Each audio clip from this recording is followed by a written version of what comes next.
जय हिंद बच्चों। आज के इस वीडियो में हम जो है कक्षा 12 के विद्यार्थियों के लिए समाजशास्त्र का ये लघुत्तरीय प्रश्न लेके आए हैं जो 6 अंक निर्धारित है, जो परीक्षा से वेरी इंपॉर्टेंस रहेगा।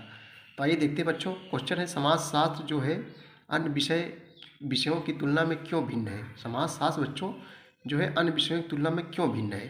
तो आइए इसका हम लोग उत्तर देखेंगे। देखो बच्चों, समाजशास्त्र एक ऐसा विषय है जिसके बारे में समाज कुछ न कुछ जानता है।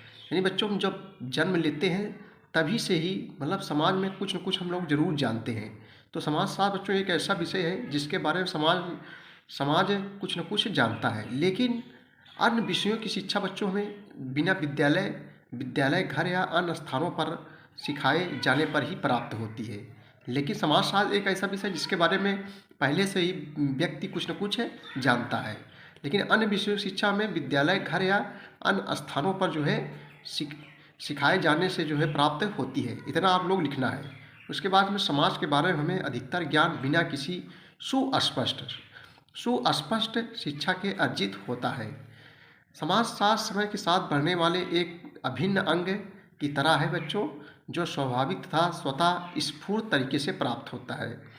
समाजशास्त्र हमें यह सिखाने के लिए तैयार करता है कि दुनिया को केवल अपने दृष्टिकोण के अतिरिक्त हमसे अलग लोगों के दृष्टिकोण से कैसे देखा जाए। इसी कहते हैं बच्चों समाजशास्त्र जो है अन्य विषयों की तुलना में क्यों भिन्न है।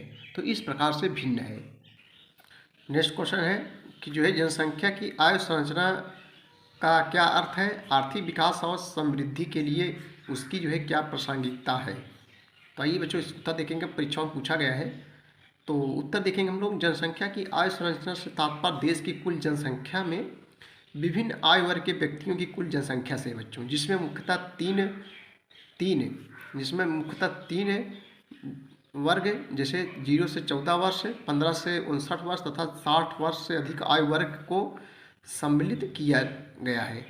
वर्ष 2001 में भारत की कुल जनसंख्या में 0 से 14 वर्ष की आयु वर्ग का जो है प्रतिशत 34% तथा 15 से 59 आयु वर्ग का प्रतिशत 59 तथा 60 वर्ष से जो है अधिक आयु वर्ग का प्रतिशत 7 रहा है, जो वर्ष 2011 की जनगणना के अनुसार परिवर्तित होकर क्रमशः 29, 63 एवं 8% हो गया।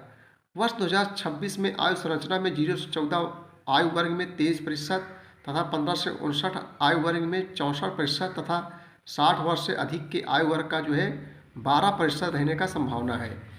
समानता बच्चों 15 से 59 आयु वर्ग के आर्थिक विकास एवं समृद्धि से जोड़ा जाता है, क्योंकि भारत इस समय विश्व में सबसे युवा देशों में से एक है तथा भारत के पास एक बड़ा एवं बढ़ता हुआ श्रमिक बल है जो मेहनत करता है, जो समृद्धि में अप्रत्याशित लाभ प्रदान करेगा। अप्रत्याशित में बच्चों कह सकते हो का एक जो है जिसकी प्रत्याशा न की जाए तो अप्रत्याशित लाभ प्रदान करेगा, क्योंकि जनसांख्यिकी लभ्यांश जनसंख्या में काम न करने वाले प्राश्रित लोगों की तुलना में कार्यशील कमाने वाले लोगों के अनुपात में वृद्धि के फलस्वरूप प्राप्त होता है।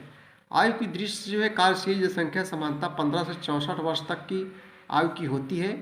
कार्यशील आयु वर्ग स्वयं अपना भरण पोषण तो करता है, साथ ही अपने आयु वर्ग के बाहर की आयु वर्ग बच्चों एवं वृद्धों को भी जो है सहयोग देता है तथा देश की आर्थिक समृद्धि एवं विकास में महत्वपूर्ण भूमिका निभाता है।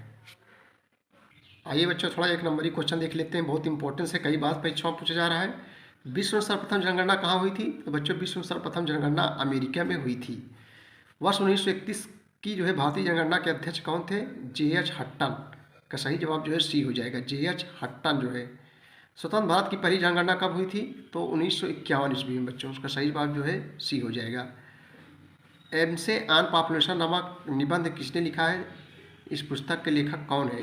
बच्चों इस पुस्तक लेखक जो है माल्थस है। कौन। माल्थस है बच्चों। जनसंख्या वृद्धि के सिद्धांत में कौन संबंधित है। तो जो है Malthus. Very important question. Malthus ने जनसंख्या नियंत्रण के कितने उपाय बताए हैं। 2 उपाय बताए हैं बच्चों, 2 उपाय। अगला क्वेश्चन है, जनसंख्या वृद्धि के द्वितीय चरण में किस देश को शामिल किया जाता है। तो विकासशील देश को जो है शामिल किया जाता है। तो बच्चों ये थे महत्वपूर्ण क्वेश्चन।